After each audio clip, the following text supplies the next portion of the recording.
বন্ধুরা, আজকে আমি সারাদিন কি কি করি সব তোমাদের সাথে শেয়ার করব।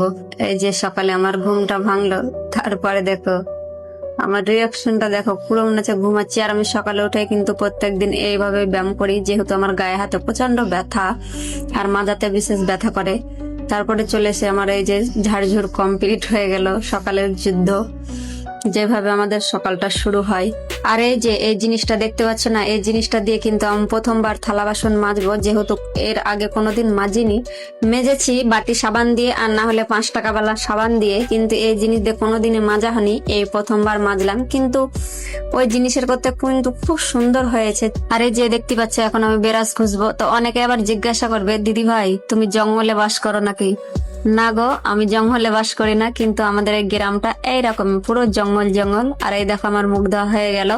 আমি কিন্তু এই ডেটল সাবানটাই ব্যবহার করি, আর কিছু না। আর এসে মুখ ধুয়ে এসে দেখো চা খেতে বসে পড়েছি। চা আমি প্রত্যেকদিন খাই না, ছেলে পিলেকে করে দিই, কিন্তু নিজে খাই না, যেহেতু আমার অসুবিধা হয় অনেক।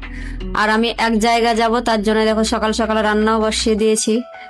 আলু সিদ্ধ আর ডাল করব।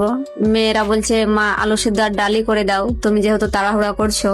যে আমার ভাত কিন্তু হয়ে গেছে, আর ওইদিকে আমি ডালও তেল দিয়ে দিয়েছি, দিয়ে একটু পাতলা হয়ে গেছে, তার জন্য লাড়াচাড়া করছি যেন একটু গাঢ় হয়।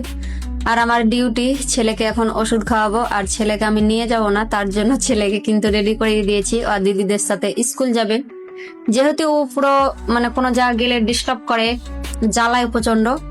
আর তাতে ওর হয়েছে কি, ফোড়া হয়েছে মুখে, তার জন্য ওকে নিয়ে যাব না, রেখে যাব স্কুল। আর এই যে মেয়ের এখন চুল বাঁধা, আমার সারাদিনের কাজ চুল বেঁধে দিচ্ছি। চুল বেঁধে কিন্তু রেডি হয়ে যাবে যাওয়ার জন্য। বড়টা কিন্তু রেডি হয়ে গেছে।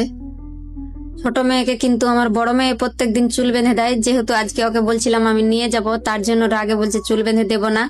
আর এই যে আমার ডাল আর আলু সোনা খেতে বসে গেছে, সব স্কুল বেরিয়ে পড়েছে। ওরা যেহেতু স্কুল যাবে, তারপরে আমি বেরোবো, তার জন্য ওরাকে আমি খেতে দিয়ে দিয়েছি। আমার ছেলে খুব ফুর্তিতেই আছে, যেহেতু স্কুল যাবে, স্কুল গেলে ও সবকিছুই খেতে পায়।